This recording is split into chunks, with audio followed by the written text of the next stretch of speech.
कहानी की शुरुआत सैफिल नाम के एक गेमर लड़के से होती है जिसने अभी अभी अपने ही ऑर्गेनाइज किए हुए एक गेम टूर्नामेंट के दौरान अपने मैक्स लेवल कैरेक्टर को खो दिया था। लेकिन इस मैच में उसके सारे दोस्त पूरा मजे ले रहे थे, इसलिए उसे कैरेक्टर को खोने पर बिल्कुल भी बुरा नहीं लगता। उसका ऑर्गेनाइज किया हुआ ये मैच इतना पावरफुल होता है कि जल्दी उस गेम की डेवलपर टीम उसे एक ऑफर देती है। तो सैफिल ये देखने के लिए बहुत ज्यादा एक्साइटेड हो जाता है कि डेवलपर टीम ने उसके लिए क्या प्रिपेयर किया है और बिना ज्यादा सोचे समझे एक्सेप्ट बटन क्लिक कर देता है। लेकिन शायद उसे पहले टर्म एंड कंडीशन पढ़ लेनी चाहिए थी, क्योंकि अगले ही पल वो खुद को एक अजीब से कमरे में खड़ा पाता है जहाँ कई सारे लोग उसे घूर रहे थे और हालात और भी खराब तब हो जाती है जब उसे एहसास होता है कि उसकी फैमिली ज्वेलरी उसके पास नहीं थी। फिर धीरे धीरे उसे समझ आता है कि वो अपने गेम के उसी कैरेक्टर लव्स की बॉडी में आ गया है और कमरे में मौजूद सभी लोग उसे डरे हुए थे, जैसे किसी ने उन्हें मौत की सजा सुना दी हो। सैफिल समझ नहीं पा रहा था कि क्या हो रहा है, तो वो बहुत ही आराम से पूछने की कोशिश करता है कि ये सब क्या चल रहा है। लेकिन जैसे ही लव्स का मुंह खुलता है तो एक भयंकर एनर्जी पूरे कमरे में फैल जाती है और अंदर मौजूद सभी लोग जमीन पे गिर जाते हैं, जैसे किसी भारी ताकत ने उन्हें नीचे दबा दिया हो। बाहर से लफ्ज बहुत रूट टोन में कहती है कि क्या तुम लोग हर नए इंसान से मिलने पर ऐसे ही फर्स्ट चढ़ते हो। लेकिन अंदर से सैफिल बुरी तरह से डरा हुआ था, क्योंकि उसे बिल्कुल भी समझ में नहीं आ रहा था कि आखिर हो क्या रहा है। तभी उसे याद आता है कि लव के पास एक इंटरमीडिएशन स्किल थी जिससे शायद ये सब हो रहा था। वो खुद को शांत करने और उस स्किल को बंद करने की कोशिश करता है, लेकिन उसे ऐसा करने में कुछ देर लग जाती है। इस दौरान सब लोग उसी हालत में जमीन पर दबे पड़े रहते हैं। आखिरकार जब माहौल नॉर्मल होता है तो लव एक एल्फ के पास जाकर उससे पूछती है कि ये सब क्या चल रहा है, लेकिन वो डर के मारे बेहोश हो जाते हैं। फिर कुछ देर में उसे जवाब मिल ही जाता है। उसे बताया जाता है कि जब लव को सील किया गया था तब से 200 साल बीत चुके हैं और डीमन लॉर्ड अभी भी जिंदा है। राज्य ने उसे हराने के लिए एक नए हीरो को समन करने की कोशिश की थी और उसी प्रक्रिया में लव को गलती से वापस बुला लिया गया। अब सैफिल को पूरी बात समझ में आती है कि वो सच में इस गेम की दुनिया में फंस चुका है, लेकिन उसके बाद भी वो अंदर से काफी एक्साइटेड महसूस कर रहा था। फिर उसे एहसास होता है कि इस शरीर में रहना दूसरों के लिए डरावना है, इसलिए वो सोचता है कि लोगों को हार्ट अटैक देने से पहले उसे यहाँ से निकल जाना चाहिए। तभी लक्ष्य बोलती है कि वो सबकी परेशानी समझती है कि सभी उससे बहुत डरे हुए हैं, क्योंकि आखिर उसने एक वक्त में पूरी दुनिया पर कब्जा करने की कोशिश की थी, लेकिन अब वो सब खत्म हो चुका है। वो सबको भरोसा दिलाती है कि उसके राज्य को कब्जा करने वाले दिन अब बीत चुके हैं और किसी को भी डरने की जरूरत नहीं है। साथ ही वो ये भी साफ कह देती है कि उसे उनका नया हीरो बनने में कोई दिलचस्पी नहीं है। वो चाहते तो कोई और हीरो समन कर सकते हैं, क्योंकि लफ्ज अब यहाँ और नहीं रुकेगी। तो राजा उससे पूछता है कि अब वो कहाँ जाएगी। इसमें लफ्ज जवाब देती है कि मैं बस इस दुनिया को देखने जा रही हूँ कि यहाँ क्या है, और अगर कभी जरूरत पड़ी तो मैं खुद वापस आ जाऊंगी। इतना कहकर लफ्ज वहाँ से निकल जाती है। सैफिल को भी धीरे धीरे समझ में आने लगता है कि लफ्ज के विंग्स कैसे काम करते हैं और वो बिना किसी परेशानी के उन्हें यूज करने लगता है। असल में लफ्ज वही मेन कैरेक्टर थी जिससे सैफिल ने गेम की शुरुआत की थी, और उस गेम की नोवेल सिस्टम में ये नियम था कि प्लेयर्स द्वारा की गई सभी बड़े काम गेम की कहानी में जोड़ दिया जाता था, और सैफिल ने जितना टाइम और पैसा लफ्ज के ऊपर लगाया था उससे वो गेम की दुनिया की सबसे खतरनाक और डरावनी कैरेक्टर बन गई थी। वो चाहता तो हमेशा के लिए लीडर बोर्ड के टॉप पर रह सकता था, लेकिन उसे वो बहुत बोरिंग लगने लगा। इसलिए उसने एक प्लान बनाया और सारे टॉप प्लेयर्स को लाइट और डार्क के ग्रुप में बांट दिया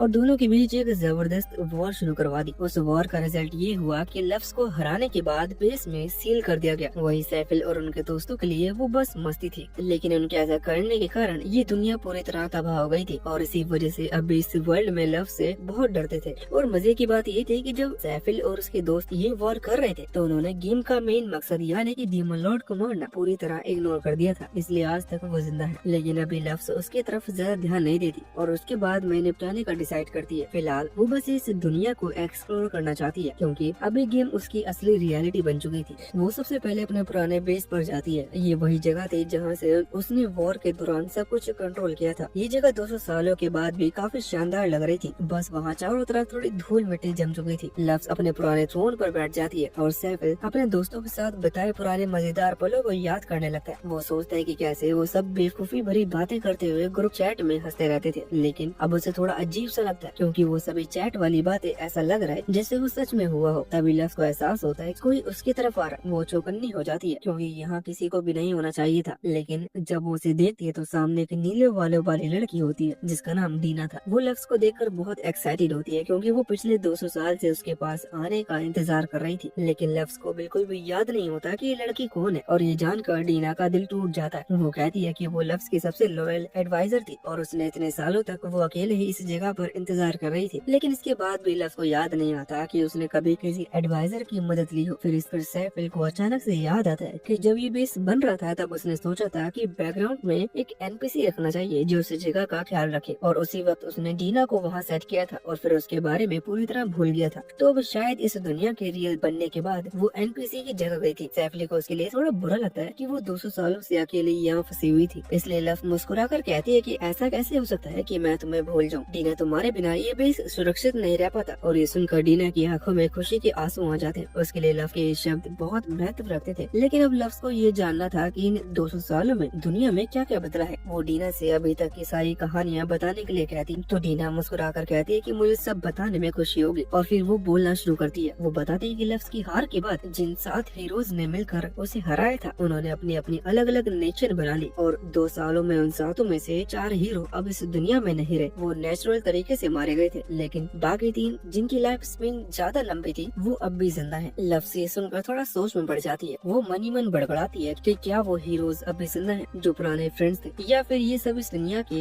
एनपीसी बन चुके हैं। वो डिसाइड करते कि जल्दी वो उन तीनों से मिलने जरूर जाएगी, चाहे वो इंसान हो या बस गेम कैरेक्टर। फिर डीना आगे बताती है कि डीमन किंग ओम अभी भी जिंदा है, और उसके जिंदा होने की एक बड़ी वजह ये भी थी कि लव को सील करने के बाद वो 7 हीरो उसे पूरी तरह हरा नहीं पाए थे। फिर वो कहते हैं कि लव की 12 हेवनली स्टार्स अब तक इस दुनिया में मौजूद, हालांकि उनमें से ज्यादातर अपने अपने रास्ते जा चुके हैं। ये वही ग्रुप था जिसे सैफिल ने बनाया था, 12 बेहद ताकतवर और रेयर मॉन्स्टर एनपीसीज जिन्हें उसने अपने अंडर रखने का सपना देखा था, ताकि उसके पास एक छोटी सी इलाइट आर्मी हो, एक ऐसी फोर्स जो कि हर कमांड पर दुनिया हिला दे। लव बिना डरे पूछती है कि क्या तुम्हें पता है कि वो सब कहाँ है? तो डीना तुरंत जवाब देती है कि उनमें से 6 के बारे में मुझे पता है, और उनमें से 2 ने तो शायद डीमन आर्मी ज्वाइन कर ली है। आगे वो थोड़ा झिझक कर कहती है कि शायद उन्होंने हीरो से बदला लेने के लिए ऐसा किया, क्योंकि उन्होंने ही आपको सील किया था। लव को इस सुनकर थोड़ा बुरा लगता है। वो कहती है कि क्या इतनी छोटी बात के लिए उन्होंने मेरा साथ छोड़ दिया? खैर, जब मिलेंगे तो उनकी थोड़ी क्लास लेनी पड़ेगी। हालांकि ये सोचकर उसे सुकून मिलता है कि अब उसके पास करने के लिए कोई काम है। उसकी असली प्लानिंग तो बस दुनिया घूमने और एक्सप्लोर करने की थी, और ये पता लगाने की थी कि बाकी तीनों हीरो भी कहीं उसके जैसे प्लेयर तो नहीं। लेकिन अब उसे सबसे पहले अपने 12 हेवनली स्टार्स को वापस इकट्ठा करना होगा, क्योंकि अगर उनमें से कोई भी बेकाबू हुआ तो उसकी जिम्मेदारी उसी पर आएगी। वो डीना से कहती है कि पहले स्टार का लोकेशन बताओ। डीना तुरंत एक मैप निकालती है और सिविल नाम की जगह पर पॉइंट करते हुए कहती है कि ये एक हीरो पिछले कुछ सालों से रह रहा है, और हेवनली स्टार एरिया कई महीनों से उस जगह पर हमला करने की कोशिश कर रहा है। अब इतना सुनते ही लव से खड़ी हो जाती है और कहती है कि हम यहीं से शुरुआत करेंगे, और निकलने ही लगती है। लेकिन डीना उसे जल्दी से रोकती है और कहती है कि हम बिना तैयारी के ऐसे नहीं जा सकते हैं। डीना बताते हैं कि लव के पास तो एक सिक्का भी नहीं है, और वो खुद उसे पैसा देना चाहती है, लेकिन 200 साल में काफी चीजें बदल गई हैं, और उसका सारा पैसा बस कागज का कबाड़ा बन चुका है। तो लव मुस्कुरा कर कहती है कि कोई बात नहीं, हम रास्ते में कुछ पैसे कमा लेंगे। तो डीना सिर पकड़ लेती है और कहती है कि तुम्हारे साथ कौन बिजनेस करेगा? तुम लेजेंडरी कौन कर रहे हो? तो लोग तुम्हारा नाम सुनकर ही भाग जाएंगे। तो लव कहती है कि 2 साल हो चुके हैं, अब मुझे कौन ही पहचान पाएगा। इस पर डीना फिर कहती है कि एल्फ जैसी रेस अभी भी जिंदा है, और उन्होंने तो शायद तुम्हारे नाम पर अपने बच्चों को डराना शुरू भी कर दिया होगा। ऊपर से किंगडम ने तुम्हारी वापसी पर पब्लिक वार्निंग भी जारी की है। फिर वो सुझाव देती है कि अगर तुम्हें सच में पैसे चाहिए तो तुम्हें एडवेंचरिंग करनी चाहिए। तो लव्स को एक ट्रेड सिटी एलियर भेजती है, जहाँ वो एडवेंचर गिल्ड ज्वाइन कर सके, लेकिन उसके काले पंख बड़ी आसानी से सबका ध्यान खींच सकते हैं। इसलिए लव्स उन्हें अपने ओवरसाइज क्लॉ के अंदर छुपा लेती है, जिससे उसे चलने में दिक्कत हो रही थी, और तो और उसमें उसे घुटन भी महसूस होने लगती है। पर इस वक्त उसके पास और भी कोई रास्ता नहीं था। वो खुद से कहती है कि थोड़ी तकलीफ ही सही, पर अब असली खेल शुरू होगा। फिर जैसे ही वो दोनों एडवेंचर गिल्ड पहुँचती है तो लव्स दरवाजे पर रुक कर कहती है कि उसे लगता है जैसे वहाँ किसी पुराने अड्डे पर वापस आ गई है, जहाँ हर तरफ मिसफिट्स और डिजनरेट्स मौजूद हो। असल में उसकी गेम के लॉर के हिसाब से लव्स अपना डार्क नेशन बनाने से पहले एक एडवेंचर रह चुकी थी, लेकिन तभी उसे एहसास होता है ये तो पहली बार है जब वो असल में इस गिल्ड में कदम रखी है। फिर उसे सब इतना जाना पहचाना क्यों महसूस हो रहा है। फिर डीना कहती है कि लव्स किसी गहरी सोच में खोई हुई है, तो वो पूछती है कि सब ठीक तो है। तो लव्स तुरंत अपनी सोच से बाहर आकर कहती है कि कुछ नहीं, चलो जॉब बोर्ड चलते हैं। और दोनों जब जॉब बोर्ड के सामने पहुँचती है तो डीना की नजर एक पोस्ट पर जाती है जहाँ 3000 कॉइंस का रिवॉर्ड था, और उसके लिए बस कुछ खोई हुई बिल्लियों को ढूंढना है। तो लव्स कहती है कि ऑफर बुरा नहीं है, लेकिन फिर सोचती है कि इन बिल्लियों को ढूंढने में मेरा पूरा हफ्ता निकल जाएगा, और वो साइड क्वेस्ट पर इतना टाइम बर्बाद नहीं करना चाहती थी।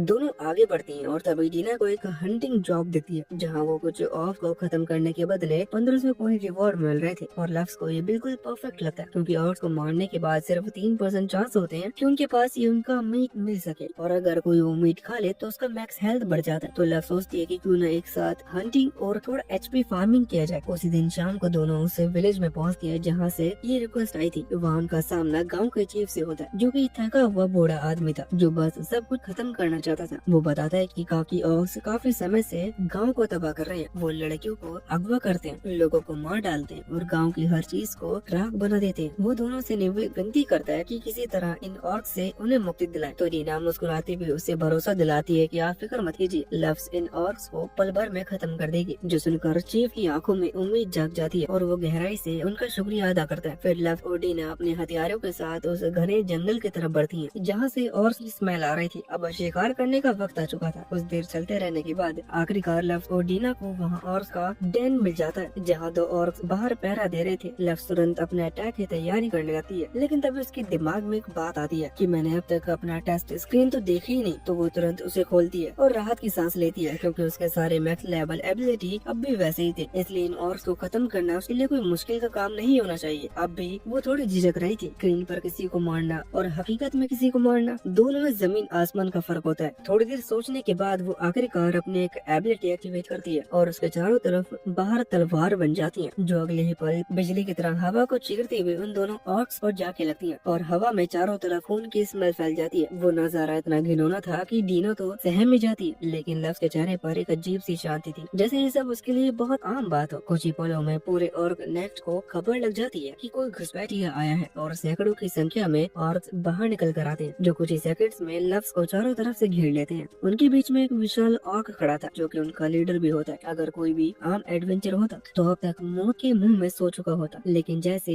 ये झुंड लफ्ज पर हमला करने दौड़ता तो उसे लगता है जैसे सब स्लो मोशन में चल रहे हैं। वो समझ जाती है कि उसे और तलवार बनाने की जरूरत नहीं है। वो हल्के मुस्कान के साथ अपने क्लॉक को पीछे फेंकती है और अगले ही पल गायब हो जाती है। फिर अगले ही पल सिर्फ उसकी तलवार की चमक देती है और उसके सिर हवा में उड़ते नजर आते हैं। कुछ ही सेकंड्स में पूरा दिन खामोश हो जाता है और लफ्ज धीरे से उस बड़े ऑर्क के सामने जाकर कहती है कि अरे मैंने तुम्हारी टीम को उड़ा दिया, अब तो क्या करेगा। तो वो विशाल ऑर्क गुस्से में ग्रस्त है और लफ्ज की ओर झपटते हुए पूरी ताकत से उसे मुक्का मारने की कोशिश करता है, लेकिन लफ्ज हिलती तक नहीं। उसके चेहरे पर बस एक हल्की सी मुस्कान थी। वो धीरे धीरे आगे बढ़ती है और अपने पंच से उसे हल्का सा टच करती है और एक सेकंड बाद ही उस ऑर्क के सिर में एक बड़ा छेद बन जाता है। इस तरह से वो सभी ऑर्क को बिना किसी मेहनत के मार देती है। वो वाकई बहुत ज्यादा स्ट्रॉन्ग थी, इतने की डीना भी कुछ पल तक बस उसे देखती रह जाती है। उसके बाद फिर वो आगे बढ़कर ऑर्क की लाशों को हार्वेस्ट करने लगती है। वो बहुत खुश हो जाती है जब उसे पता चलता है कि एक ऑर्क का टेंडरलॉइन अब भी सलामत है। डीना के मुताबिक ऑर्क की सारी वाइटलिटी उनके टेंडरलाइन में जमा होती है। अगर वो हिस्सा डैमेज न हुआ हो और कोई उसे खा ले तो वो सारी एबिलिटी सीधा शरीर में ट्रांसफर हो जाती है। डीना मुस्कुराते हुए कहती है, जब हम लौटेंगे तो मैं तुम्हारे लिए इसका स्पेशल मीट तैयार करूंगी। इतना कहकर वो एक के बाद एक पोर्टल्स बनाती जाती हैं और सभी और की बॉडीज उन पोर्टल में स्टोर कर लेती है। तो उसकी एबिलिटी देखकर लव थोड़ा हैरान रह जाती है। उसे पता था कि डीना के पास ऐसी एबिलिटी भी है, लेकिन वो मन में ही सोचती है कि अगर कभी मुसीबत आई तो ऐसी टेलीपोर्टेशन स्किल उनके बहुत काम आने वाली है। अब आगे उनका काम था ऑर्क द्वारा अगवा की गई औरतों को बचाने का। तो कुछ ही देर में वो दोनों अंदर तक पहुंच जाती हैं और वहाँ उन्हें दर्जनों औरतें मिलती हैं। डीना को ये देखकर बहुत ज्यादा हैरानी होती है कि सभी औरतें पूरी तरह ठीक है और किसी को कोई चोट नहीं लगी। तो लव कहती है कि ये तो नॉर्मल है, गेम की लॉर में लिखा था कि ऑर्क असल में औरतों के साथ बहुत अच्छा व्यवहार करते हैं, बस उनकी शक्ल बहुत खराब होती है और उनका करिश्मा स्टेज बेहद लो होता है। तो वो किसी को इम्प्रेस करने की कोशिश नहीं करते और सीधे किडनैपिंग पर उतर आते हैं। ये जानकर डीना हैरानी से कहती है कि क्या ये डरावने मॉन्स्टर भी जेंटलमैन हो सकते हैं, लेकिन लव कहती है कि जो भी हो इस बात से फर्क नहीं पड़ता, किडनैप करना भी गुनाह है। फिर वो एक विशाल रॉक फीस्ट समन करती है और पूरे गुफा पर गिरा देती है ताकि कोई और जिंदा न बच सके। तभी डीना थोड़ा झिझकते हुए पूछती है कि क्या मैं इन लड़कियों की यादें मिटा दूं ताकि उन्हें उन बदसूरत चेहरों की याद न रहे। तो लफ्ज तुरंत ही उसकी तरफ देख कर कहती है कि रुक जा, तुमने इतनी कैजुअली मेमोरी वाइप करने की बात कह दी जैसे ये कोई रोजमर्रा का काम हो। वो सोच कर पूछती है कि क्या तुम सच में किसी की यादें मिटा सकती हो। तो डीना बड़े आराम से जवाब देती है कि हाँ, ये तो बहुत इजी है, अगर मैं चाहूँ तो किसी की पर्सनैलिटी भी पूरी तरह से बदल सकती हूँ। ये जानकर लफ्ज को डीना की पावर थोड़ी डरावनी लगती है, पर फिर भी वो शांत होकर कहती है कि नहीं, इसकी जरूरत नहीं है। इन लोगों ने बहुत कुछ देखा है, लेकिन उन्हें इसे झेलना सीखना होगा। हमें बस इन्हें सुरक्षित गांव तक पहुंचाना है। उसके बाद वो एक गोलम समन करती है और उसे आदेश देती है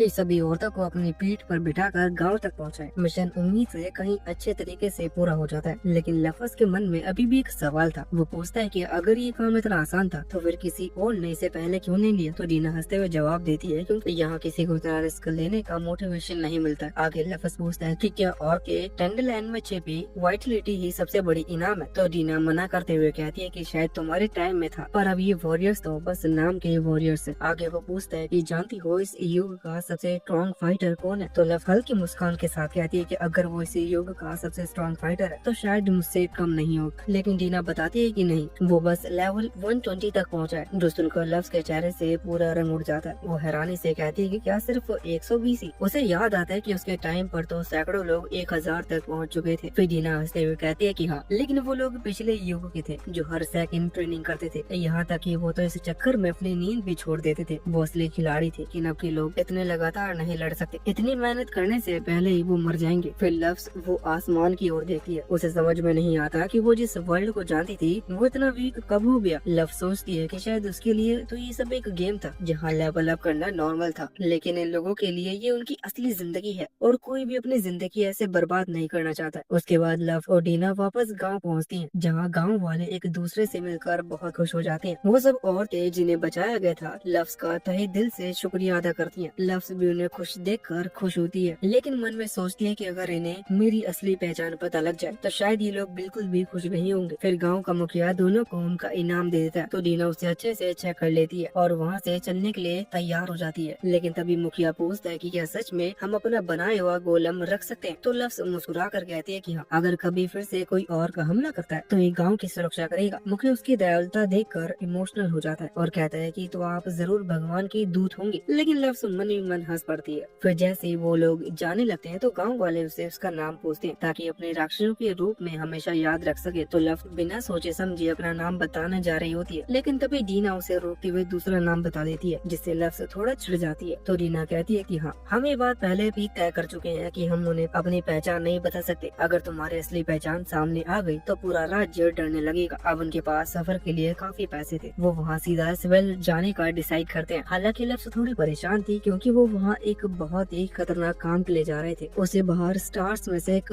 एरिस को रोकना था जो उस जगह पर हमला कर रहा था। साथ ही उसे ये भी कन्फेस करना था कि क्या उसके पुराने साथी अब भी जिंदा हैं या नहीं। इसलिए वो सबसे पहले मैग्रेस से मिलने का सोचते हैं। जैसे जैसे वो उस शहर के पास पहुँचते हैं तो लफ्ज देखते हैं कि चारों तरफ छोटे छोटे चमकते हुए पार्टिकल्स मूव कर रहे थे। वो पूछती कि क्या है, तो डीना बताती है कि माना के पार्टिकल्स हैं। ये जमीन इतनी अच्छी है कि यहाँ से माना निकल कर हवा में तैर रहा है। ये इस बात का सबूत है कि हम स्वेल नेशन के करीब पहुँच गए हैं। वो ये कहते हुए बहुत एक्साइटेड लग रही थी, लेकिन लफ्ज ने इधर उधर देख कर कहती है कि मुझे तो ये सब एक नॉर्मल वाटर टाउन जैसा ही लग रहा है। फिर वो शहर की मेन गेट की तरफ बढ़ते हैं, जहाँ एक गार्ड बताता है कि अंदर जाने के लिए उनके पास पासपोर्ट होना चाहिए। और लफ्ज को इस बात का कोई अंदाजा नहीं था, इसलिए वो चिंतित हो जाती है कि शायद वो शहर के अंदर नहीं जा पाएंगे। लेकिन डीना बिल्कुल भी परेशान नहीं थी क्योंकि उसके पास डॉक्यूमेंट फॉर्जी की स्किल है, जिससे वो किसी भी डॉक्यूमेंट को तुरंत बना सकती है। वो सीधा गार्ड के पास पहुंच जाती है और दोनों का पासपोर्ट दिखाती है। तो गार्ड उन्हें देखकर सच मान लेता है और उन्हें शहर के अंदर जाने देने लगता है। फिर जब वो सिटी में घूम रहे होते हैं तो डीना लव को बताती है कि इस शहर की स्थापना एक बुद्धिमान एल्फ मैग्रेस ने की थी और ये शहर अपनी मैजिकल नॉलेज के लिए काफी जाना जाता है। सिर्फ इतना ही नहीं, यहाँ माना भी बहुत ज्यादा पाया जाता है, इसलिए यहाँ कई मीज और स्कॉलर्स अपनी मैजिक ट्रेनिंग के लिए आते हैं। आगे डीना लव से पूछती है कि आगे तुम्हारा क्या प्लान है। तो लव बताती है कि सबसे पहले वो मैग्रेस से मिलने जाएगी क्योंकि उसे कुछ बात करनी थी। लेकिन डीना ये सुनकर डर जाती है क्योंकि वो सोचती है कि लव्स मैग्रेस के कैसल पर हमला करने वाली है। लेकिन लव्स उसे भरोसा दिलाती है कि वो ऐसा कुछ भी नहीं करेगी, वो बस उसे मिलने के लिए जा रही है। खासकर एरिस यहाँ पर अटैक करके मैग्रेस को बहुत ज्यादा परेशान कर रहा है, इसलिए उसे उसके लिए मैग्रेस से माफी मांगनी चाहिए थी। लेकिन उससे पहले लव्स कहती है कि वो लाइब्रेरी जाना चाहती है क्योंकि अभी भी उसे इस दुनिया के बारे में बहुत कुछ जानना था। तो आसपास लोगों से लाइब्रेरी की लोकेशन पूछने लगती है। इसी दौरान उनकी मुलाकात ग्रांड नाम के एक बंदे से होती है। वो कहता है कि तुम दोनों को जरूर इस शहर में नहीं हो क्योंकि लगभग सभी जानते हैं कि यहाँ के सभी लाइब्रेरीज पूर्वी दिशा में है और उनके पास काफी खाली समय भी था, इसलिए वो उन्हें वहाँ खुद ले जाने के लिए मान जाता है। फिर डीना उसे धन्यवाद देती है और खुद को ट्रैवलिंग मर्चेंट और लव्स को उसका अजीब और रहस्यमय कर्मचारी बताती है। तो लव्स उसे चुप करने के लिए उसका पैर जोर से दबा देती है, क्योंकि आखिर कौन अपने साथी को अजीब और रहस्यमय बताता है। लेकिन ग्रांट्स अब देख सकता था कि लव्स वाकई थोड़ी अजीब लग रही थी, फिर भी उसे यकीन था कि उसके पीछे कोई न कोई वजह जरूर होगी। तो लव्स को भी ये देखकर थोड़ा सुकून मिलता है कि वो उस पर शक नहीं कर रहा था। उसके बाद शहर के अंदर के रास्ते दिखाते हुए ग्रांट्स बता रहा था कि यहाँ के लोग कितने अच्छे हैं, और डीना भी हैरान होकर कहती है कि यहाँ तो सब कितने जोश में है। इस पर ग्रांट्स मुस्कुराकर बताता है कि हाँ, स्वेल के लोग बहुत ही खुश मिजाज और मेहनती है। लेकिन फिर वो थोड़ा सीरियस होकर कहता है कि हालांकि पिछले कई सालों से स्वेल पर हैरिस के हमले होते रहे हैं, इसलिए ज्यादातर लोग अब यहाँ रहना पसंद नहीं करते। ये सुनकर लव्स का चेहरा अचानक उतर जाता है। अंदर से उसे एहसास होता है कि इस हालात के पीछे कहीं न कहीं उसकी ही गलती है। ग्रांट्स उसकी बेचैनी को नोटिस कर लेता है, मगर उसे लगता है कि वो शायद एरिक के अटैक की बात से डर रही है, इसलिए वो उसे भरोसा दिलाती है कि चिंता मत करो, शहर का डिफेंस सिस्टम को तोड़ भी नहीं सकता। फिर वो समझाने लगता है कि किसी झील से पूरा शहर गिरा है। वो असल में एक गोलम है जिसे मैग्रेस नाम के क्रिएटर ने बनाया था, और अब तक जितनी बार भी एरिस ने हमला किया था, हर बार उस गोलम ने ही शहर की रक्षा की है। ये सुनकर लव्स झील को स्कैन करती है तो उसे पता चलता है कि ये सच में एक गोलम ही है। फिर भी वो उसका लेवल 500 देखकर कुछ खास इम्प्रेस नहीं होती, लेकिन उसके मिलियन एचपी पॉइंट देखकर चौंक जाती है। वो सोचती है कि अगर मैग्रेस ने इतना पावरफुल गोलम बनाया तो उसके पास सच में कमाल का स्किल होगा। ग्रांट फिर उन्हें शहर के मॉन्ट्रियल स्टेशन तक छोड़ने जाता है और कहता है कि यहाँ से तुम्हें ईस्टर्न स्टेशन तक पहुँचने में ज्यादा वक्त नहीं लगेगा, इसके बाद तुम्हें अकेले ही जाना होगा। तो डीना और लव्स दोनों उसका दिल से धन्यवाद करती है। फिर जैसे ही ग्रांट जाने लगते हैं तो लव्स चुपचाप उसका डेट शीट स्कैन करती है। उसका लेवल 82 था। वो सोचती है कि तकनीकी तौर पर ये बहुत बड़ा लेवल नहीं था, लेकिन इस युग के फाइटर्स के हिसाब से ग्रांट्स उनमें से काफी स्ट्रॉन्ग था। फिर डीना उसकी ओर देखती है और कहती है कि चलो अब चलते हैं, और दोनों आगे बढ़ जाते हैं जहाँ से उनकी अगली जर्नी शुरू होने वाली थी। अब जब लव्स थोड़ा सोचती है तो उसे याद आता है कि मॉन्ट्रियल तो उसने कभी अपनी ओरिजिनल गेम में देखे ही नहीं थे। ये जगह तो बिल्कुल नई लग रही थी, शायद गेम की दुनिया पूरी तरह बदल चुकी थी। फिर जब दोनों लाइब्रेरी पहुँचती है तो लव सीधा हिस्ट्री सेक्शन में चली जाती है।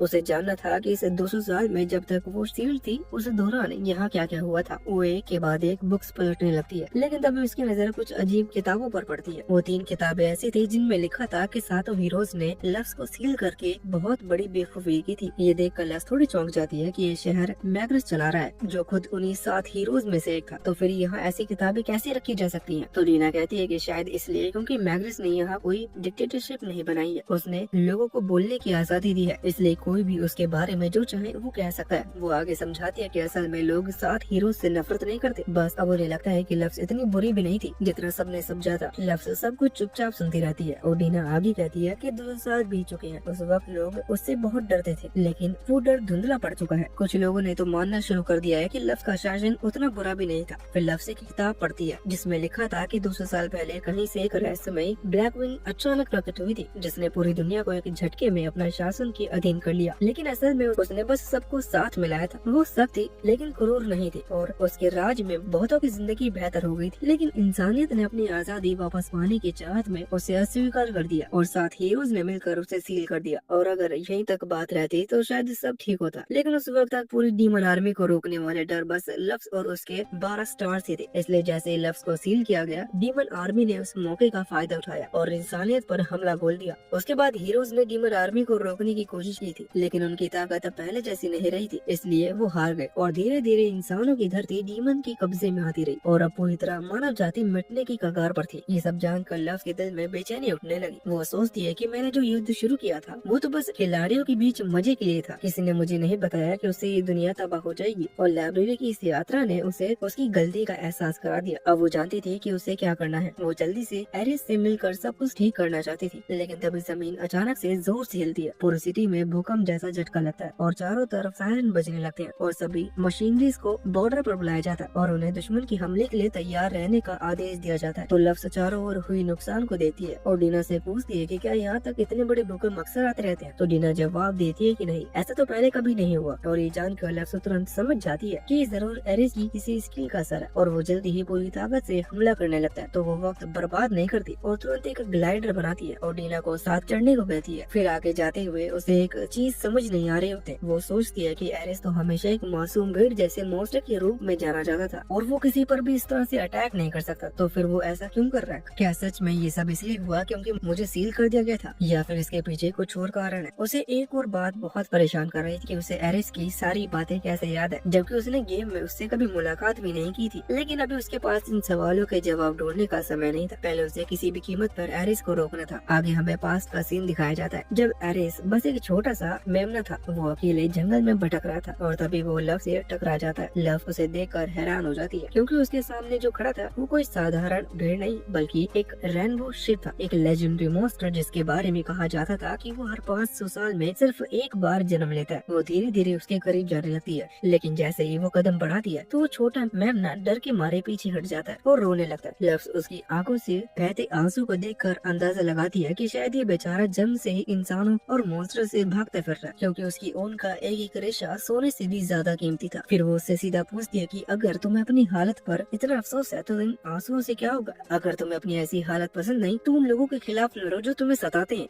वरना जिंदगी भर आंसू ही बहाते रह जाओगे। उसके शब्दों में कुछ ऐसा था जिसने उसे छोटे से एरिस के दिल में आग जला दी। एरिस ने अपने आंसू पूछे और उसी पर लव्स पर हमला कर दिया, जो देखकर लव्स पहले तो हैरान हुई लेकिन फिर मुस्कुरा देती है। उसे उसका ये अंदाज काफी पसंद आया था। फिर वो उसे वापस नीचे खड़ा कर देती है और कहती है कि मेरे साथ चलो, लेकिन एक दिन मैं पूरी दुनिया पर राज करूंगी और मैं चाहती हूँ कि तुम मेरा पहला साथी बनो। आगे वो पूछती है कि वैसे क्या तुम्हारा कोई नाम है? तो वो मेमना नाम है, सिर हिला देते। फिर लव्स आसमान की ओर देखती है और कुछ देर सोच कर कहती है कि अब से तुम्हारा नाम एरिस होगा। यहाँ से सीन प्रेजेंट में आती है जहाँ ग्रांट्स और उसके सिपाही पूरी रफ्तार से एरिस की फोर्स को रोकने के लिए जा रहे होते, क्योंकि ये साफ था कि एरिस एक स्केल अटैक की तैयारी कर रहा है। उसके बाद जैसे ही ग्रांट्स फ्रंट लाइन पर पहुँचता है तो उसके सामने मॉन्स्टर की एक विशाल सेना थी जो शहर के गेट की ओर बढ़ रही थी। उसे डर लगने लगता है कि इतने दुश्मनों को रोकना तब तक नामुमकिन है जब तक मुख्य सेना तैयार न हो जाए। और पहले आया भूकंप शायद एरिस की वॉर डिक्लेरेशन थी, क्योंकि चाहे वो उनसे कितना भी नफरत क्यों न करता, लव्स ने एक सख्त नियम बनाया था कि कोई भी बिना घोषणा किए हमला नहीं कर सकता। और एरिस ने अब तक उस नियम का पूरी श्रद्धा से पालन किया था। कुछ देर बाद शहर के एडवांस फोर्स भी वहां पहुंच जाती है। उन्हें आदेश दिया जाता है कि सभी मेज और आर्चर्स फायर करें और मॉन्स्टर को नजदीक आने से रोकें। फिर तीर और मैजिक बर्ड की बारिश शुरू हो जाती है और कई मॉन्स्टर मारे जाते हैं। उसके बाद बाकी सैनिक भी लड़ाई में कूद पड़ते हैं ताकि बाकी दुश्मनों को तब तक रोका जा सके जब तक मेन फोर्स न आ जाए। ग्रांड सबसे आगे लड़ रहा होता है। उसकी तलवार हवा में चमक रही थी और हर वार के साथ एक मॉन्स्टर गिरता जा रहा था, लेकिन उसके साथ ही उतनी मजबूत नहीं थे। उनमें से कई को मॉन्स्टर ने बेरहमी से काट डाला। हालत बिगड़ते जा रहे थे और ग्रांड्स को लगने लगा कि अब ज्यादा देर तक टिकना नामुमकिन है। तभी अचानक आसमान से बर्फ के नूरों की लीबूदे जैसे अनगिनत आइस स्पाइक गिरने लगे और पूरा मैदान एक पल में ही जम गया। सभी लोग पलट गए शहर की ओर देखते हैं तो वहाँ से दो लोग मैग्रिस और उसका वाटर गोलेम लीविया आ रहे थे। उन्हें देखकर सभी को राहत मिली कि उनका गार्डियन उन्हें बचाने के लिए पहुंच चुका है। फिर मैग्रिस कहता है कि सब पीछे हट जाओ, बाकी काम लिविया संभाल लेगी और लिविया को अटैक करने का आदेश दे देता है। कुछ ही पलों में लिविया अपनी वाटर मैजिक से दर्जनों मॉन्स्टर को एक ही वार में मिटा देती है। वहीं दूसरी ओर लव्स ये सब दूर से देख रही थी। अगर हालत बिगड़ते तो वो खुद उस लड़ाई में दखल देने वाली थी, पर अब जब लिविया और मैग्रिस दोनों मैदान में उतर चुके थे तो उसे लगा उसकी जरूरत नहीं पड़ेगी। मैग्रिस को देखकर वो कहती है कि क्या इसके स्टेट अब भी पहले जैसे ही हैं जब हम साथ खेला करते थे। वो चुपचाप उसकी स्टेट स्क्रीन खोलती है और उसे देखकर हैरान रह जाती है। मैग्रेस अब सिर्फ वो 500 लेवल पर था और उस पर एक अजीब सा कर्स लगा हुआ था। कर्स साफ था, कर्स ऑफ द वैनिक्विज्ड। लव्स कुछ देर तक उस स्क्रीन को देखती रहती, मानो समझने की कोशिश कर रही हो कि इतने सालों में आखिर क्या बदल गया। लव्स ने पहले कभी ऐसा कर्स नहीं सुना था, तो वो तुरंत डीना की तरफ मुड़कर पूछती है कि क्या तुम्हें पता है ये है क्या? डीना थोड़ी देर तक सोचती है और कहती है कि मैंने कुछ अफवाहें सुनी थी कि जब वो पुराने हीरोज डीमन लॉर्ड को हराने में नाकाम हुए थे तो उन सब पर एक भयानक श्राप लगा दिया गया था। कहा जाता है कि उस श्राप ने उनकी ताकत का आधा हिस्सा हमेशा के लिए सील कर दिया। शायद इसी वजह से मैग्रेस अब पहले जितना मजबूत नहीं रहा। और अगर ये बात सही है तो उसका मतलब ये भी है कि अब मैग्रेस अपनी पूरी ताकत कभी इस्तेमाल नहीं कर पाएगा, और अगर उसने कर भी लिया तो लिविया जैसे ही कोई नया गोलम नहीं बना पाएगा। उन्हें अब एहसास हो रहा था कि अगर लिविया हार गई तो ये शहर सच में तबाह हो जाएगा। इसी बीच जमीन अचानक जोर जोर से हिलने लगती है और पहाड़ों की तरफ से एक बड़ा मॉन्स्टर आते हुए दिखाई देता है। वो और कोई नहीं बल्कि एरिस था। उसे देखकर सभी चौकन्ने हो जाते हैं और कुछ ही क्षणों में मैदान का माहौल फिर से युद्ध सा बन गया। एरिस और लिविया अब आमने सामने आ जाते हैं और एक दूसरे पर अटैक करते हैं। हालांकि एरिस का एलिमेंट फायर था तो मैग्रिस को पूरा यकीन था कि यहाँ वाटर गोलम लिविया ही जीतने वाली है। तभी लिविया एरिस पर वाटर स्पाइरल अटैक कर देती है, जिससे एरिस को पीछे हटना पड़ता है। लेकिन कुछ ही देर बाद वो पूरी ताकत से उस पर एक विशाल फायरवॉल अटैक कर देता है। देखने में ऐसा लग रहा था जैसे वो एरिस का अटैक चूक गया हो, लेकिन असल में एरिस का निशाना लिविया थी ही नहीं, उसका असली निशाना मैग्रिस था। मैग्रिस बिना किसी सुरक्षा के अकेले खड़ा था, लेकिन ठीक उससे पहले कि वो धमाका उसे लगता, लिविया बिजली की तेजी से आगे बढ़ गई और अपने वाटर मैजिक का यूज करके पूरी आग बुझा दी। मैग्रिस राहत की सांस लेता है और लिविया को आदेश देता कि पूरे मैदान को टीडल वेव बनाकर एरिस पर अटैक करो, और लिविया बिल्कुल वैसा ही करती है। लेकिन एरिस अपनी फ्लेम हॉप स्किल एक्टिवेट करके हवा में छलांग लगाते हुए सीधा मैग्रिस की ओर बढ़ने लगता है। तो मैग्रिस खुद को बचाने के लिए जल्दी से अपने सामने एक बैरियर बना लेता, पर अभी उसके पास सिर्फ आधी ताकत थी, इसलिए वो ज्यादा देर टिक नहीं पाया। एरिस की फायर एनर्जी ने धीरे धीरे उस ढाल को क्रैक कर दिया, लेकिन इससे पहले कि वो उसे पूरी तरह तोड़ पाता, लिविया पीछे से अटैक करके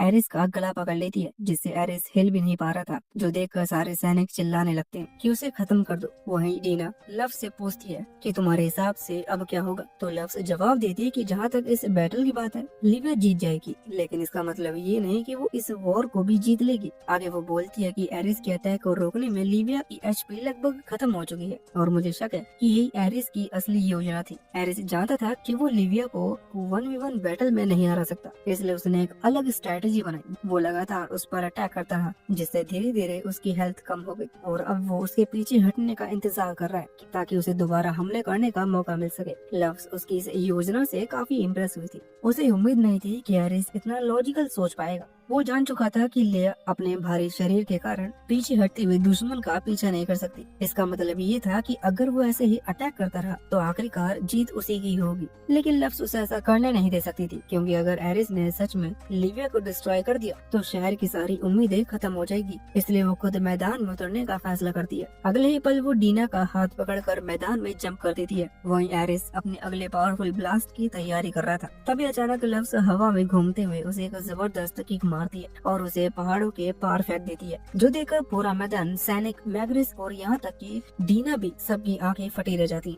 वो भयानक मॉन्स्टर जिससे लिविया भी लगभग हार ही गई थी, वो बस एक ही बार में उड़ता हुआ दूर जाके गिरता है। मैग्रिस सोच में पड़ जाता है कि आखिर ये है कौन जिसके पास इतनी पावर है। लव्स ने अभी तक अपनी पहचान छुपा रखी थी, लेकिन जैसे वो बोलना शुरू करती है तो मैग्रिस को उसके बारे में पता चल जाता है। वो कुछ कहने ही वाला था, लेकिन लव्स अभी अपने बारे में कुछ भी नहीं बताना चाहती थी, इसलिए वो उसे रोक देती है और कहती है कि अभी कुछ मत पूछो, एरिस से मैं खुद निपट लूंगी और फिर वापस आकर तुमसे इस बारे में बात करूंगी। लेकिन उसके जाने से पहले मैग्रिस उसे चेतावनी देते हुए कहता है कि सावधान रहना, एरिस अकेले नहीं है, इसके पीछे कोई और है जो उसकी रिवेंज की भूख को भड़का रहा है। ये सुनकर लव्स हल्की मुस्कुराते हुए कहती है कि सलाह मेरे पुराने दोस्त ने दी थी, तो मैं इसे जरूर ध्यान में रखूंगी। फिर वो सीधा उस पहाड़ की ओर जाने लगती है जहाँ एरिस गिरा था। फिर जैसे ही वो उसके सामने पहुँचती है तो एरिस घूमकर पूछता है कि तुम हो कौन। ये सुनकर लव्स थोड़ा चौंक जाती है, क्योंकि जब वो गेम खेलती थी तो एरिस सिर्फ भेड़ जैसी आवाज निकालता था। उसे तो ये पता भी नहीं था कि वो बोल भी सकता है। खैर, क्योंकि एरिस उसे पहचान नहीं पा रहा था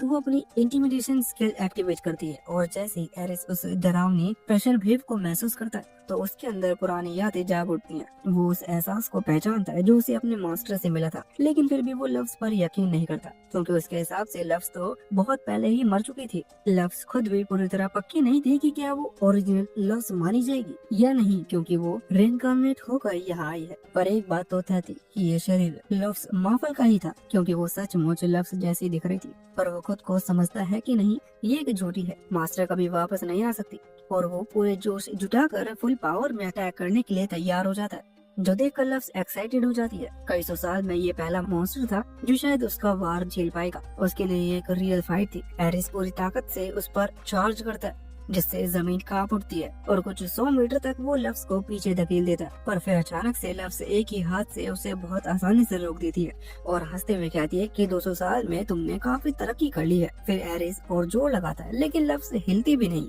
वो उसे देखकर बोलती है कि तुम कितने प्यारे लगते हो जब तुम इतनी कोशिश करते हो, चलो मैं तुम्हारी मेहनत का इनाम देती हूँ। और अगले ही पल लव्स उसका सिर पकड़कर हवा में उठा लेती है और फिर वो उसे ऊपर सीधा आसमान में उछाल देती है। पर लव्स का खेल अभी खत्म नहीं हुआ था, तो वो खुद उड़ उड़कर उसके ऊपर पहुंच जाती है और कहती है कि अब थोड़ा पेंटिंग कर लेते हैं। और इसके बाद उसने उसे ऐसा जोरदार पंच मारा जैसे 10 टन का ट्रक टकरा गया हो, जिससे एरिस सीधा जमीन की तरफ गिरने लगता है। पर उसके नीचे पहुंचने से पहले लफ्स नीचे आकर फिर से उसकी चिन पर एक जोरदार पंच मारती है और एरिस फिर से ऊपर जाने लगता है। और यह गेम देखकर सभी लोग काफी दंग रह जाते हैं, क्योंकि उन्होंने ऐसी ओवरवेलमिंग पावर कभी नहीं देखी थी। आखिरकार लफ्स काफी जोर से एरिस को जमीन पर पटक देती है, जिससे उसकी बहुत बुरी हालत हो गई थी। लेकिन कहानी यहीं भी खत्म नहीं होती। एरिस का शरीर अब नीली आग जैसे जलने लगता है। ये उसका स्ट्रॉन्गेस्ट अटैक था। तो लफ्स कहती है कि चलो अब देखती हूँ कि तुम्हारे पास क्या बचा है। एरिस पूरी ताकत से उसकी तरफ चार्ज करता है और लफ्स भी मुस्कुराते हुए उसकी ओर बढ़ जाती है। और अगले ही पल वहाँ एक बहुत बड़ा धमाका होता है, जो मीलों दूर से देखा जा सकता था। फिर जब धूल साफ हुई तो सभी ये देखकर हैरान रह जाते हैं कि लफ्स फिर से एरिस के वार को सिर्फ एक ही हाथ से रोक चुकी थी। इतना ही नहीं, वो बस अपनी उंगली से उसे चट्टानों के पार फेंक देती है और उससे पूछती है कि क्या तुम्हें अब भी शक है कि मैं असली लफ्स नहीं हूँ। तभी एरिस अचानक से बाहर आता है और जंप करते हुए इंसानी रूप में बदल जाता है और लफ्स के गले लगकर माफी मांगते हुए कहता है कि मास्टर माफ करना, मैंने आपको पहचानने में गलती कर दी। यहाँ लफ्स थोड़ी हैरान रह गई। उसे पता था कि एरिस का ह्यूमन फॉर्म है, पर उसने उसे कभी इतना फैन बॉय टाइप का नहीं बनाया था। फिर अचानक उसे अपना पुराना ग्रुप चैट याद आता है, जहाँ वो और उसके दोस्त मजाक में एरिस को फैन बॉय डिजाइन देने की बात कर रहे थे और उसने भी हाँ कर दी थी। लगभग 20 मिनट तक लगातार माफी मांगने के बाद एरिस आखिरकार शांत हो जाता है। तो लफ्स उसका स्टेटस स्क्रीन देखती है। उसका लेवल तो वही था जो गेम के वक्त था, लेकिन उसकी एबिलिटी में काफी सुधार आ गया था। शायद ये 200 साल तक उसकी मेहनत का नतीजा था। फिर लफ्स कहती है कि मैंने अपनी 12 हेवनली स्टार्स को वापस लेने आई हूँ और तुम मेरे पहले स्टार हो, तो इसके लिए ना मत कहना। ये सुनकर एरिस की आंखों में चमक लौट आती है और वो कहता है कि मुझे खुशी है कि आप पहले मुझे लेने आई। मैं दोबारा आपके साथ रहने के लिए तैयार हूँ। लेकिन पहले वो कुछ चीजें जानना चाहता था। वो जिज्ञासा से पूछता है कि मास्टर, वो नीले बालों वाली औरत कौन थी? तो डीना दूर से निराश होकर कहती है कि क्या सच में तुम्हें याद भी है कि नहीं कि मैं कौन हूँ? फिर वो गुस्से में एरिस की तरफ दौड़ती है और उसकी आंखों में सीधा देखती हुई कहती है कि याद नहीं है तुम्हें? मैं तो हर पल हर जगह शुरू से लफ्स के साथ थी। उसकी आवाज में एक अजीब सी बेचैनी थी और तभी एरिस को उसकी कुछ धुंधली याद आती है। लफ्स के विशाल थ्रोन के बगल में हमेशा की छोटी सी आकृति खड़ी रहती थी, वही डीना थी। लेकिन फिर उसे उस पर शक होने लगता है और वो सोचता है कि अगर उसके पास मेमोरी अल्टरिंग पावर्स है तो कहीं ये सब वही तो नहीं कर रही। वो इस पर काफी कंफ्यूज हो जाता है, क्योंकि उसे बस इतना याद था कि डीना कभी भी अपनी जगह से नहीं हिली थी। वो कहता है कि तुम हमेशा एक ही जगह पर खड़ी रहती थी, तो मुझे लगा था कि तुम कोई मूर्ति या फर्नीचर हो। और अभी वो उसे बोलता हुआ देखकर काफी सरप्राइज हो जाता है। ये सुनकर डीना का चेहरा मुरझा जाता है और वो एक किनारे जाकर बिल्कुल एक नाराज बच्चे की तरह रोने लगती है, जो देखकर लफ्स हंसी नहीं रोक पाती। वो कहती है कि सच कहूँ तो मुझे भी पहले नहीं पता था कि डीना कौन है, पर जब से मैं यहाँ आई हूँ इसने बहुत मदद की है। तो एरिस, तुम इसे इतना मत चिढ़ाओ। थोड़ी देर बाद लफ्स एरिस से पूछती है कि वो आखिर शहर पर हमला क्यों कर रहा था। तो एरिस बताता है कि उसने ये सब लफ्स का बदला लेने के लिए किया। वो कहता है कि अगर उन्होंने तुम्हें सील न किया होता तो इंसान कब के हार चुके होते। लफ्स उसकी फीलिंग समझती है और उसे ये सब भी अच्छा लगता है कि एरिस ने उसकी खातिर इतना किया, लेकिन वो साफ कह देती है कि उसे इंसानों से कोई बदला नहीं लेना। फिर उसे अचानक मैग्रिस की बातें याद आती हैं, तो वो एरिस से पूछती है कि तुम्हें बदला लेने के लिए किसने कहा। तो एरिस जवाब देता है कि वो एक डीमन था और उसी वक्त डीमन कॉन्टिनेंट में वही डीमन मार्क्स अपनी सेना तैयार कर रहा होता है। उसका प्लान था कि जैसे ही एरिस लिविया की फोर्स को कमजोर करेगा, वैसे ही वो उन पर हमला कर देगा। मार्क्स ने लेवल 80 से ऊपर के राक्षसों को पूरी फौज बना ली थी। उसे पूरा यकीन था कि अब कोई इसे रोक नहीं सकता। वो सबको आदेश देता है कि चलो वहाँ के हर इंसान को मिटा दो। लेकिन ठीक उसी पल आसमान से एक जबरदस्त धमाका होता है और लफ्स उसके किले के सामने आकर लैंड करती है। उसके उतरते ही मार्क्स की पूरी सेना पल भर में खत्म हो जाती है, जो देखकर मार्क्स हैरान हो जाता है। उसे नहीं पता था कि ये औरत कौन है, लेकिन वो उसे बहुत पावरफुल लगती है, इसलिए वो खुद उससे बात करने के लिए नीचे आता है। इसी बीच एरिस भी वहाँ पहुँच चुका था। तो मार्क्स उसे देखकर पूछता है कि तुम वापस क्यों आ गए? क्या अब तुम्हारे इंसानों से नफरत खत्म हो चुकी है? इस पर एरिस जवाब देता है कि नफरत तो अभी भी है, लेकिन अब समझ आया है कि उन्हें मिटाने से ना मुझे कुछ मिलेगा न लफ्स को। फायदा सिर्फ तुम जैसे डीमंस का होगा। और फिर वो मार्क्स को ये सब यही खत्म करने के लिए कहता है। तो मार्स कहता है कि मुझे पता था कि एक दिन ऐसा जरूर होगा। अब जब तुम मेरे काम के नहीं रहे तो तुम्हें मिटा ही देता हूँ। तभी लव्स बीच में आ जाती है और एरिस को पीछे रहने के लिए कहती है। और मार्स थोड़ा हैरान था कि इंसानों के साथ अब भी कोई इतना ताकतवर है, लेकिन उसे खुद पर कॉन्फिडेंस होता है कि वो उसे हरा देगा, क्योंकि वो 7 डीमन जनरल में से एक था। फिर वो अटैक की तैयारी करने लगता है और साथ में बताने लगता है कि ये कैसे काम करती है, जो सुनकर लव्स बोर हो जाती है और अगले ही पल उसका मुक्का सीधे मार्स के चेहरे पर लगता है, जिससे मार्स आसमान में उछलता हुआ दूर उड़ जाता है। इसे निपटने के बाद लव्स जाने की तैयारी करने लगती है, लेकिन उससे पहले उसे एक बात याद आती है और वो एरिस से पूछती है कि वो 7 डीमन जनरल्स कौन है। एरिस उसे बताने ही वाला होता है कि अचानक हवा में एक पोर्टल खुलता है और डीना बाहर निकलती है। वो मुस्कुराते हुए कहती है कि उनके बारे में मैं बता देता हूँ। ये 7 जनरल्स 8 साल पहले बनाए गए थे और ये सभी डीमन लॉर्ड के सबसे ताकतवर सबॉर्डिनेट्स थे।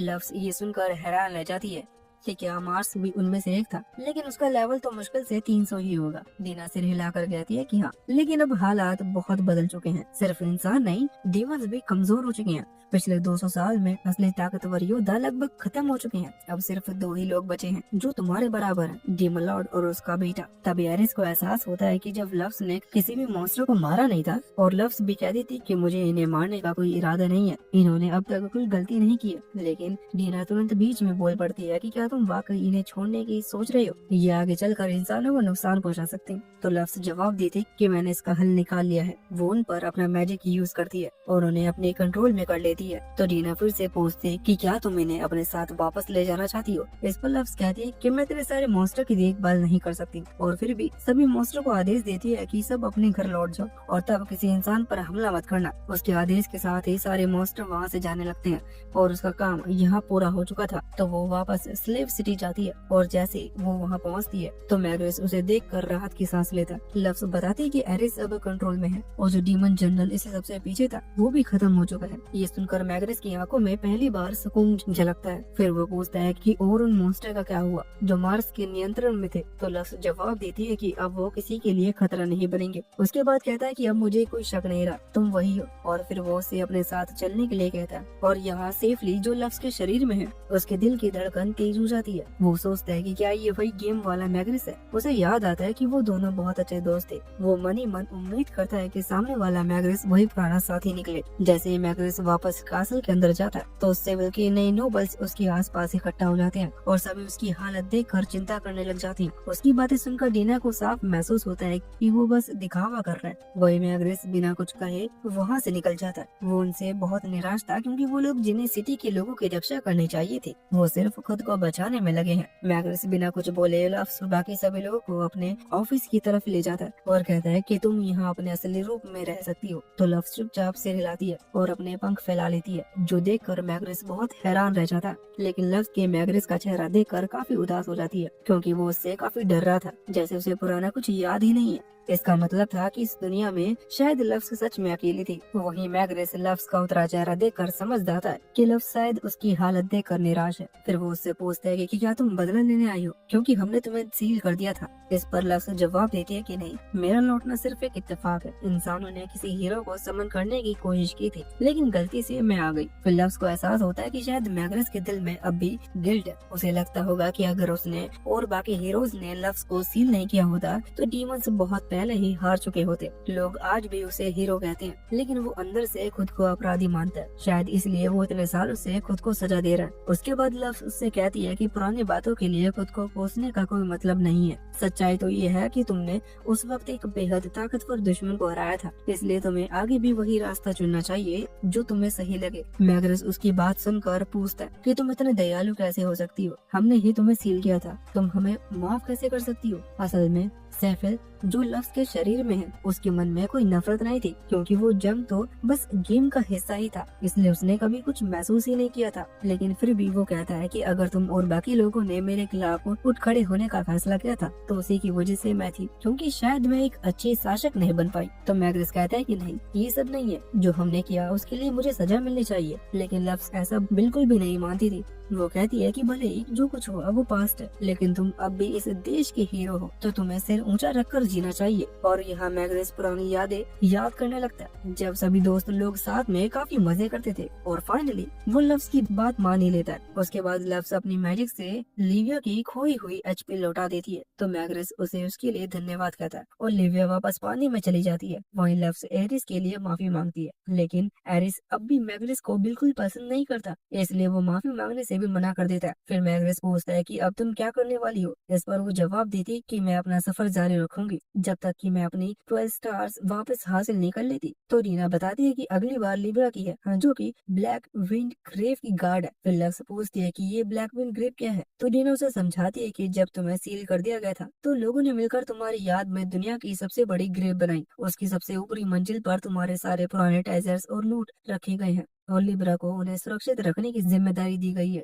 आगे लक्स पूछती है कि तुम इतने बेवकूफ कैसे हो सकते हो जो कि ग्रेव लूटने के लिए लिब्रा से लड़ने की कोशिश करते हैं। तो मैग्नस बताता है क्योंकि इस दुनिया में हथियारों की पावर भी गिर चुकी है और अब बस तुम्हारे ग्रेव में ही लेजेंडरी वेपन्स बचे हैं और इंसान बेताबी से उन हथियारों को पाना चाहते हैं ताकि डीमन आर्मी से लड़ सकें, लेकिन लिब्रा की वजह से वो ऐसा नहीं कर पाते हैं। अब लफ्स को समझ आ रहा था कि ये सब लफ्स के लिए कितना मुश्किल रहा होगा। मैग्नस फिर कहता है कि जब तुम अपना ट्रेजर हासिल कर लो तो जो सामान तुम इस्तेमाल नहीं करना चाहती हो वो वहीं छोड़ देना, इससे हमारी मदद हो जाएगी। तो लफ्स उसके लिए भी मान जाती है और उनके जाने से पहले मैग्नस कहता है कि मेरे पास तुम्हारे लिए कुछ है। फिर वो अपने मैजिक से लव्स के पंख गायब कर देता है और इतना नहीं वो एक नया आउटफिट भी तैयार करता है जिससे लव्स को चलने में काफी आसानी लग रहा था। और जाने से पहले लव्स एक बार फिर गॉन को ढूंढने जाती है। ये वही लड़का था जिसने उसे पहले मदद की थी। गॉन पहले तो थोड़ा कंफ्यूज हो जाता है कि इतनी खूबसूरत औरत उससे बात क्यों कर रही है, लेकिन तभी लव्स धीरे से अपने गॉगल्स उतार दिया तो गॉन को यकीन नहीं होता कि जिस इंसान की उसने मदद की थी वो इतनी खूबसूरत थी।